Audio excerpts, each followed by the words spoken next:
Saudara dan saudariku yang kekasih, Salam, selamat berjumpa dengan Renungan Harian Iona, Inspiration of New Apostolic. Damai sejahtera Tuhan Yesus Kristus menyertai kita.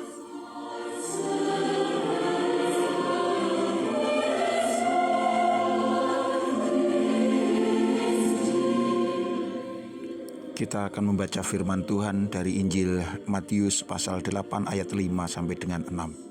Ketika Yesus masuk ke Kapernaum, datanglah seorang perwira mendapatkan dia dan memohon kepadanya, "Tuan, hambaku terbaring di rumah karena sakit lumpuh dan ia sangat menderita."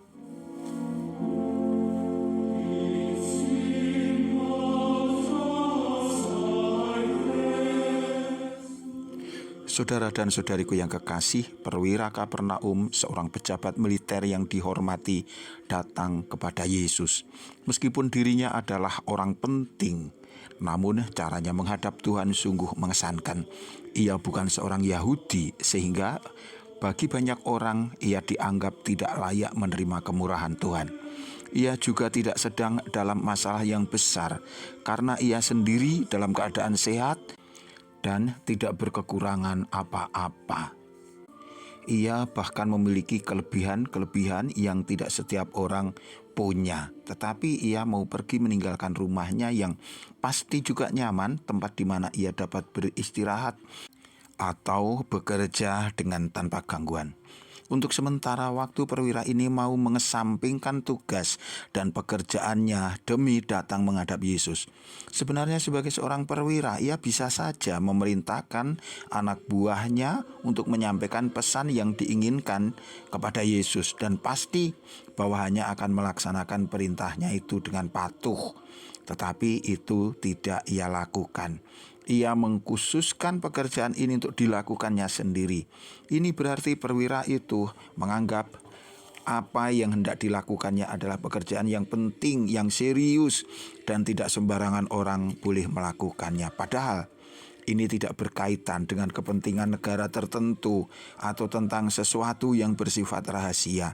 Ini hanyalah sesuatu yang sepele menurut pertimbangan banyak orang, yaitu tentang hambanya yang sakit lumpuh.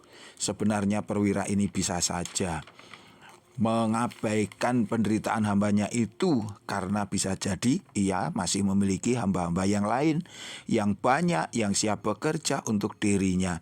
Sehingga jika hanya ada satu yang sakit, itu tidak akan menjadi masalah apa-apa. Namun begitulah, hatinya yang lembut dan penuh belas kasih membuatnya rela dan dengan ringan menempuh perjalanan untuk menemui Yesus. Mungkin teman-teman sejawatnya menganggap dia aneh, kurang kerjaan, atau berlebih-lebihan. Namun bagi orang yang tahu nilai kemanusiaan yang sejati, apa yang dilakukan perwira ini sungguh patut diteladani.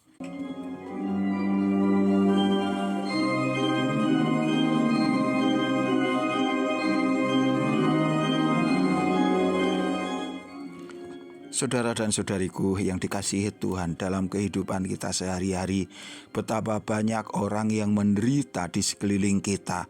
Bahkan penderitaan mereka bisa jadi begitu senyap dan tidak diketahui oleh orang lain. Orang yang sedang menderita sakit atau masalah-masalah ekonomi yang berat, bisa juga orang yang mengalami kemalangan tertentu oleh karena kecelakaan atau bencana alam dan lain sebagainya.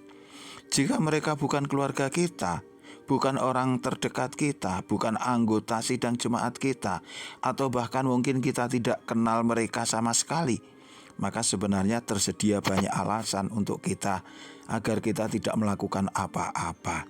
Kita bisa berdalih, biar diurusi keluarganya sendiri, atau aku tidak pernah berhutang budi kepada orang itu, sehingga aku tidak perlu repot-repot untuk memikirkannya. Sekali lagi, dalam hal tertentu orang bisa menemukan banyak alasan untuk mengabaikan penderitaan-penderitaan sesamanya.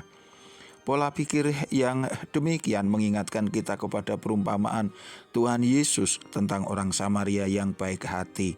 Dari 3 orang yang melintas, ternyata hanya ada satu, yaitu orang Samaria yang tergerak hatinya untuk menolong korban perampokan itu.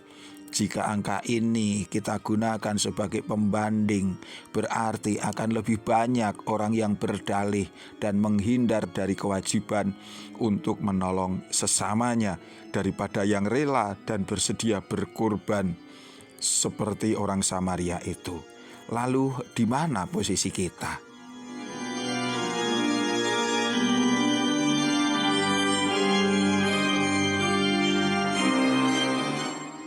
Kita ingin memiliki hati sebagaimana perwira Kapernaum, kerendahan hatinya, kepekaan nuraninya, mendorong dia untuk melakukan sesuatu yang sebenarnya ia bisa mencari alasan untuk menghindarinya.